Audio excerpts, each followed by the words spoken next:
من لسانی یفقہوا قولی۔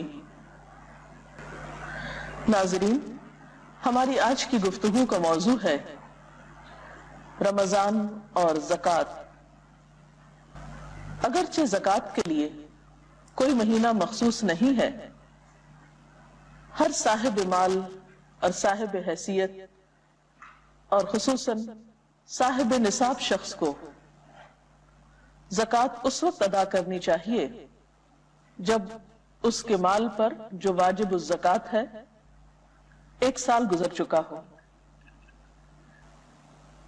زکوٰۃ کا حکم نہ صرف یہ کہ امت مسلمہ کے لیے ہے، بلکہ اس سے پہلے کی امتوں کو بھی زکوٰۃ کا حکم دیا گیا۔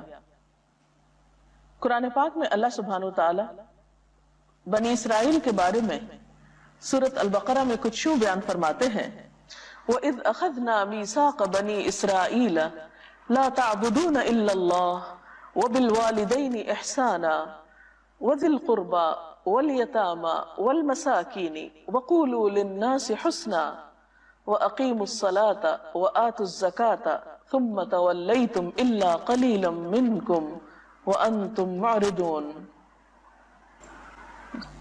اس کا ترجمہ ہے، اور جب ہم نے بنی اسرائیل سے پختہ عہد لیا کہ تم اللہ کے سوا کسی کی عبادت نہ کرو، ماں باپ کے ساتھ احسان برتو اور رشتہ داروں کے ساتھ، یتیموں اور مسکینوں کے ساتھ نیک سلوک کرو، لوگوں سے بھلی بات کہو، نماز قائم کرو اور زکوٰۃ دو، مگر تھوڑے آدمیوں کے سوا تم سب اس عہد سے پھر گئے۔ تو اس آیت سے پتہ چلتا ہے کہ دیگر احکامات کے ساتھ ساتھ زکوٰۃ دینے کا حکم بنی اسرائیل کو بھی دیا گیا تھا۔ امت مسلمہ پر اس کی فرضیت کے بارے میں قرآن پاک میں آتا ہے، وَأَقِيمُوا الصَّلَاةَ وَآتُوا الزَّكَاةَ وَأَطِيعُوا اللَّهَ وَأَطِيعُوا الرَّسُولَ۔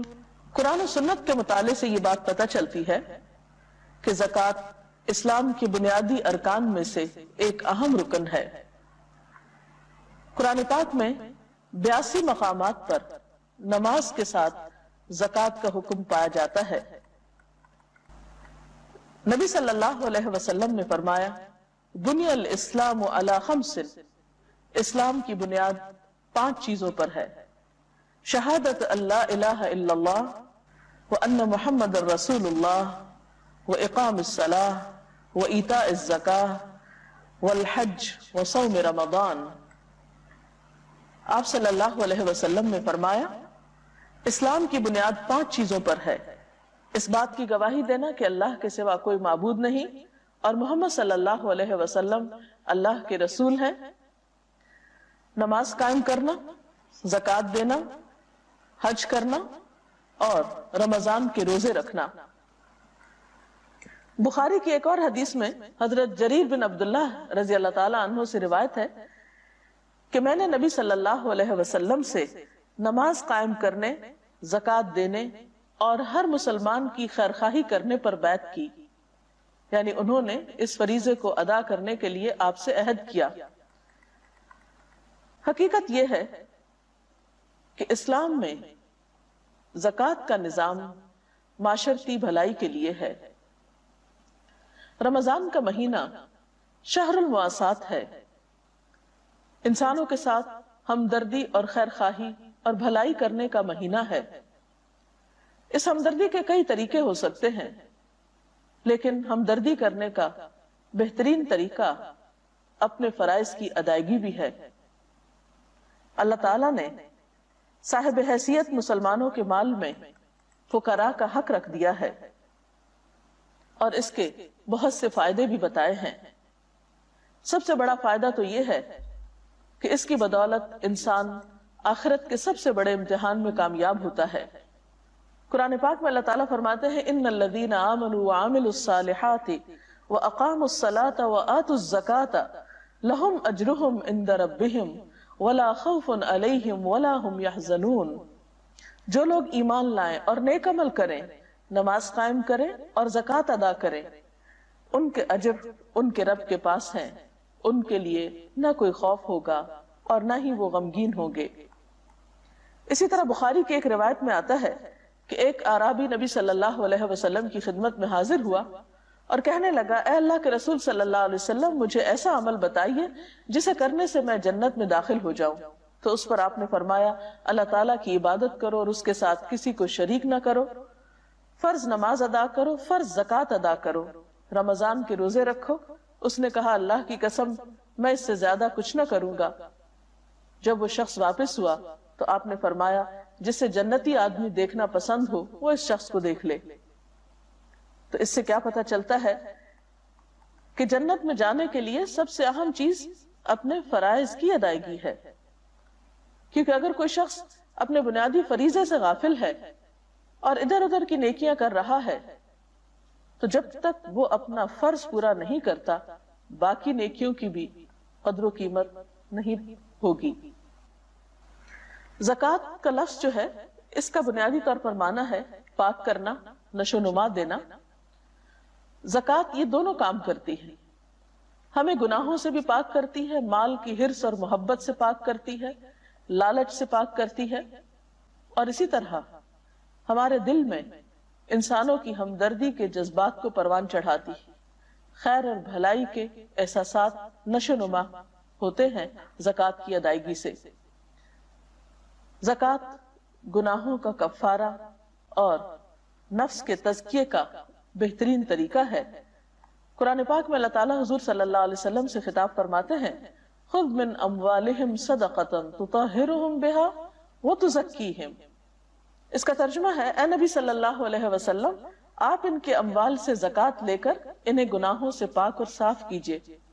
تو گویا زکوٰۃ کی ادائیگی گناہوں کو پاک کرنے کا ذریعہ بھی ہے اور نفس کے تزکیہ کا بھی۔ زکوٰۃ دولت میں اضافے کا ذریعہ بھی ہے۔ اللہ سبحانہ وتعالیٰ فرماتے ہیں، وَمَا آتَيْتُم مِّن زَكَاةٍ تُرِيدُونَ وَجْهَ اللَّهِ فَأُولَئِكَ هُمُ الْمُضْعِفُونَ، اور جو زکوٰۃ تم اللہ کی خوشنودی حاصل کرنے کے لیے ادا کرتے ہو اس سے دراصل دینے والے اپنے مال میں اضافہ کرتے ہیں۔ جیسا کہ ایک اور حدیث سے ہمیں پتہ چلتا ہے کہ آپ صلی اللہ علیہ وسلم نے قسم کھا کر یہ بات فرمائی کہ صدقہ دینے سے مال کم نہیں ہوتا۔ اسی طرح قرآن پاک کی گواہی ہے اس بات پر کہ زکوٰۃ ادا کرنے سے مال کم نہیں ہوتا، بلکہ زکوٰۃ ادا کرنے والے دراصل اپنے مال میں اضافہ کرتے ہیں۔ سوچنے کی بات یہ ہے کہ دینے سے اضافہ کیسے ہوتا ہے۔ زکوٰۃ کی حیثیت دین میں ایسے ہی ہے جیسے بدن میں خون کی حیثیت۔ جب خون بدن کے سارے اعضاء میں گردش کرتا ہے تو انسان چاق و چوبند رہتا ہے، حرکت کر سکتا ہے، انسان کی صحت درست رہتی ہے۔ اور اگر خون کسی ایک حصے میں جا کر جم جائے اور اس کی سرکولیشن نہ ہو تو انسان حرکت کے قابل نہیں رہتا، چل پھر نہیں سکتا۔ بالکل اسی طرح جس سوسائٹی کے تمام حصوں کو مال پہنچتا رہے، تمام حصے خوشحال ہوں، وہاں اکنامک ایکٹیویٹی زیادہ فلرش کرتی ہے، اس میں زیادہ حرکت ہوتی ہے۔ جب معاشرہ خوشحال ہوتا ہے، تمام لوگوں کے پاس اپنی ضروریات پوری کرنے کے لیے مال ہوتا ہے، تو ایسے میں دینے والے اور لینے والے دونوں ہی اس سے فائدہ اٹھاتے ہیں۔ مثال کے طور پر اگر کچھ لوگوں کے پاس مال زیادہ ہے لیکن ان کے مال سے اگر وہ تجارت کرتے ہیں اور اس کا کوئی خریدار ہی نہیں تو تجارت آگے کیسے بڑھ سکتی، مال میں اضافہ کیسے ہو سکتا ہے۔ پھر اسی طرح زکوٰۃ غربت کے خاتمے کا ایک ذریعہ بھی ہے۔ حضرت معاذ رضی اللہ تعالیٰ عنہ کو آپ صلی اللہ علیہ وسلم نے جب یمن بھیجا تو خاص طور پر تاکید کی کہ تم جان لو کہ اللہ نے ان کے مالوں میں صدقہ فرض کیا ہے جو ان کے اغنیاء سے لیا جائے گا اور ان کے فقراء کو دیا جائے گا۔ تو جب مال کی سرکولیشن اغنیاء سے فقراء کی طرف ہوتی ہے تو لازمی طور پر معاشرے کے ان طبقات میں خوشحالی آتی ہے جو محروم ہوتے ہیں۔ پھر اسی طرح زکوٰۃ جہاں ادا کرنے کے فائدے ہیں بہت سے، وہاں ادا نہ کرنے کے نقصان بھی ہیں۔ پہلی بات تو یہ کہ قرآن پاک میں زکوٰۃ نہ دینے والوں کے لیے ہلاکت کا پیغام سنایا گیا۔ فرمایا وَوَيْلٌ لِّلْمُشْرِكِينَ الَّذِينَ لَا يُؤْتُونَ الزَّكَاةَ وَهُمْ بِالْآخِرَةِ هُمْ كَافِرُونَ۔ تباہی ہے ان شرک کرنے والوں کے لیے جو زکوٰۃ نہیں دیتے اور وہ آخرت کے منکر ہیں۔ اسی طرح ایک حدیث میں آتا ہے، آپ صلی اللہ علیہ وسلم نے فرمایا مانع الزکات یوم القیامت فی النار، زکات نہ دینے والا قیامت کے دن آگ میں ہوگا۔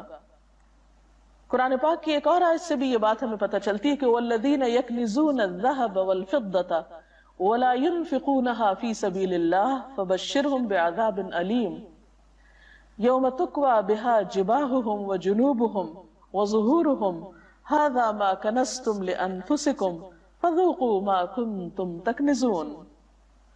دردناک سزا کی خوشخبری سنا دو ان لوگوں کو جو سونا اور چاندی جمع کر کے رکھتے ہیں اور انہیں اللہ کی راہ میں خرچ نہیں کرتے، کہ ایک دن آئے گا کہ اسی سونے چاندی پر جہنم کی آگ دہکائی جائے گی، اور پھر اسی سے ان لوگوں کی پیشانیوں کو، پہلوؤں کو اور پیٹھوں کو داغ لگائے جائیں گے، یعنی جہنم کی آگ سے اس مال کو تپا کر ان کے جسموں پہ داغ لگائے جائیں گے، اور کہا جائے گا یہ ہے وہ خزانہ جو تم نے اپنے لیے جمع کیا، اب اپنی سمیٹی ہوئی دولت کا مزہ چکھو۔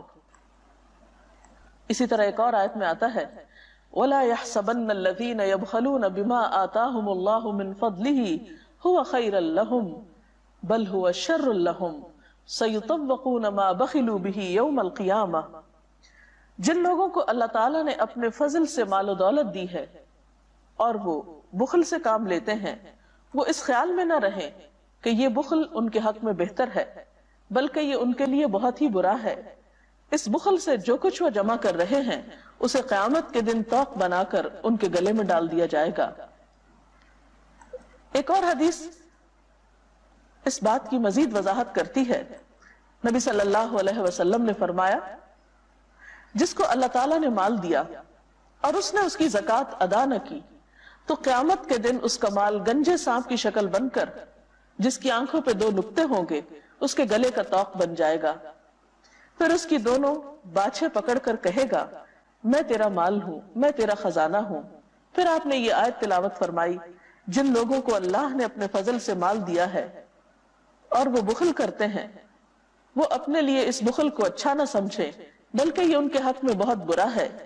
ان قریب قیامت کے دن یہ بخل ان کے گلے میں طوق کی شکل میں ہوگا، یعنی طوق بن کر ان کے گلے میں لٹکے گا۔ طوق کیا ہے؟ سزا کی ایک قسم ہے۔ تو اس سے پتہ چلتا ہے کہ زکوٰۃ کا نہ دینا آخرت میں شدید نقصان کا سبب بن سکتا ہے۔ صرف آخرت میں ہی نہیں بلکہ دنیا میں بھی اس کا نقصان ہے۔ زکوٰۃ نہ دینے کی صورت میں قحط سالی آتی ہے۔ نبی صلی اللہ علیہ وسلم نے فرمایا ما منع قوم الزکاة الا ابتلاهم اللہ بالسنین، زکوٰۃ ادا نہ کرنے والوں کو اللہ تعالیٰ قحط سالی میں مبتلا کر دیتے ہیں۔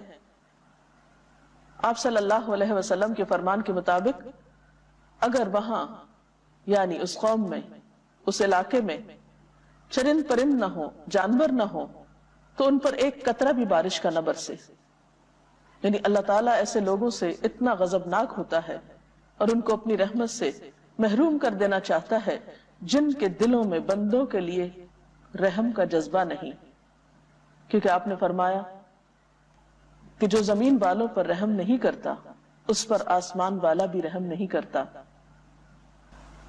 انسانی ہمدردی ایک مسلم کا بنیادی شعار ہونا چاہیے۔ ناظرین، اس کے ساتھ ہی ہمارے آج کے پروگرام کا وقت ختم ہوتا ہے۔ کل تک کے لیے اجازت چاہتے ہیں۔ اللہ